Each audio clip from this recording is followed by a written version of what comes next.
Assalamualaikum warahmatullahi wabarakatuh. Di sini saya akan menjelaskan salah satu strategi pembelajaran dari kelompok saya yang saya buat menjadi animasi PPT, yaitu tentang strategi pembelajaran ekspositori. Yaitu pengertiannya yaitu strategi pembelajaran ekspositori adalah strategi pembelajaran yang menekankan kepada proses penyampaian materi secara verbal dari seorang guru kepada sekelompok siswa dengan maksud agar siswa dapat menguasai materi pembelajaran secara optimal. Selanjutnya, strategi pembelajaran menurut Sanjaya yaitu strategi pembelajaran yang menekankan kepada proses penyampaian materi secara verbal dari seorang guru kepada sekelompok siswa dengan maksud agar siswa dapat menguasai materi pembelajaran sesuai dengan tujuan yang telah ditentukan. Selanjutnya yaitu karakteristik pembelajaran ekspositori.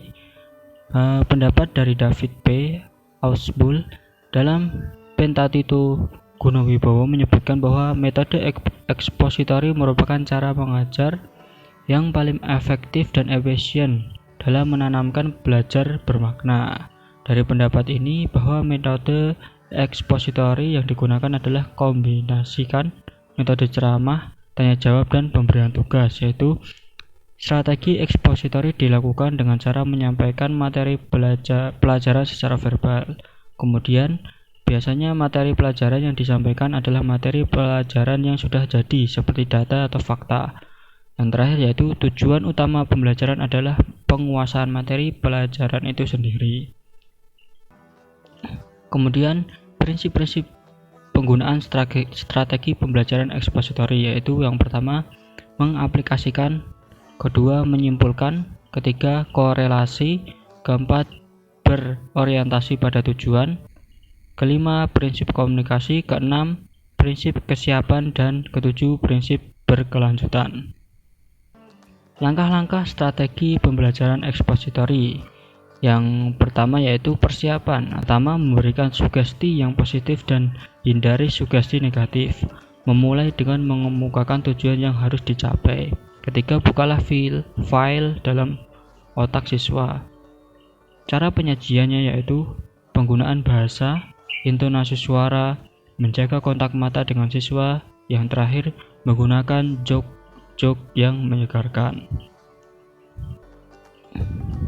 Contoh, pada suatu ketika seorang guru sejarah mengajarkan materi pembelajaran tentang terjadinya perang Diponegoro. Guru bercerita bagaimana kegigihan Diponegoro melawan kaum penjajah. Kemudian, guru membawakan cerita dengan suara yang jelas dan kadang meledak dan kadang melemah, membawa siswa seakan-akan mereka bagian dari cerita melawan kekejaman penjajah. Suara guru menggelegar ketika ia menceritakan bagaimana sang pangeran dengan gagah berani memimpin perang di atas kudanya sambil menghunus pedang.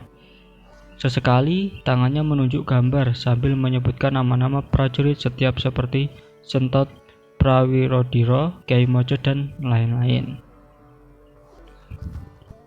Selanjutnya yaitu tentang sejarah Islam.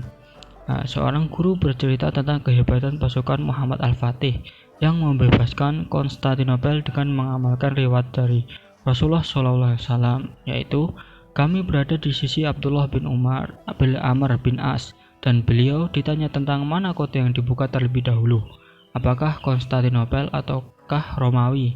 Maka beliau meminta untuk diambilkan sebuah kotak, lalu beliau mengeluarkan sebuah kitab, lalu berkata, Abdullah bin Mas'ud, tak kala kami bersama Rasulullah SAW untuk menulis, tiba-tiba beliau ditanya, manakah kota yang terlebih dahulu dibuka, apakah Konstantinopel atau Romawi?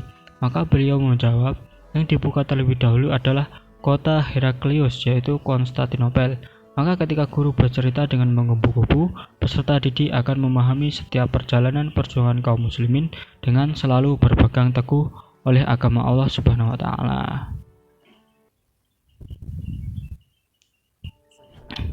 Berikut adalah contoh dari animasinya. Dilahirkan pada 30 Maret 1432 Masehi, tepatnya di kota Daulah Utsmaniyah. Ia adalah putra dari Sultan Murad II yang merupakan raja ke-6 Daulah Utsmaniyah. Sultan Murad II memiliki perhatian yang besar terhadap pendidikan anaknya agar kelak menjadi seorang pemimpin yang baik dan tangguh. Dan terlihat dari Muhammad kecil yang telah menyelesaikan hafalan Al-Quran 30 juz, mempelajari hadis-hadis, memahami ilmu fikih, belajar matematika, ilmu falak, dan strategi perang. Sultan Muhammad II diangkat menjadi Khalifah Utsmaniyah pada tanggal 7 Februari 1451 Masehi. Dan program besar yang langsung ia canangkan ketika menjabat sebagai Khalifah adalah menaklukkan Konstantinopel. Pada saat itu, Sultan Muhammad II menyiapkan lebih dari 4 juta prajurit yang akan mengepung Konstantinopel dari darat. Pada saat mengepung benteng Bizantium, banyak pasukan Utsmani yang gugur karena kuatnya pertahanan benteng tersebut. Pengepungan yang berlangsung tidak kurang dari 50 hari itu benar-benar menguji kesabaran pasukan Utsmani, menguras tenaga, pikiran, dan perbekalan mereka. Akhirnya, Sultan Muhammad menemukan ide yang ia anggap merupakan satu-satunya cara agar bisa melewati pagar tersebut. Sultan Muhammad melakukannya dengan cara yang cerdik. Ia menggandeng 70 kapalnya melintasi Galata ke Muara setelah meminyaki batang-batang kayu. Hal itu dilakukan dalam waktu yang sangat singkat, tidak sampai 1 malam. Di pagi hari, Bizantium kaget. Mereka sama sekali tidak mengira Sultan Muhammad dan pasukannya menyeberangkan kapal-kapal mereka lewat jalur darat. Peperangan dahsyat pun terjadi. Benteng yang tak tersentuh sebagai simbol kekuatan Bizantium itu akhirnya diserang oleh orang-orang yang tidak takut akan kematian. Akhirnya, kerajaan besar yang berumur 11 abad itu jatuh ke tangan kaum muslimin. Peperangan besar itu mengakibatkan 265.000 pasukan umat Islam gugur. Pada tanggal 29 Mei 1453 Masehi, Sultan Al-Ghazi Muhammad berhasil memasuki kota Konstantinopel. Sejak saat itulah, ia dikenal dengan nama Sultan Muhammad Al-Fatih, sang penakluk Konstantinopel.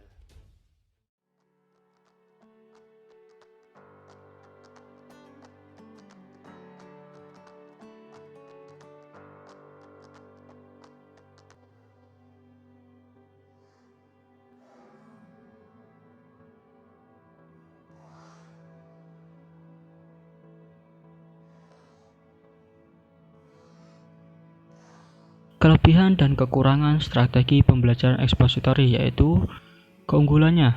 Dengan strategi pembelajaran ekspositori, guru dapat mengontrol urutan dan keluasaan materi pembelajaran. Ia dapat mengetahui sejauh mana siswa menguasai bahan pelajaran yang disampaikan.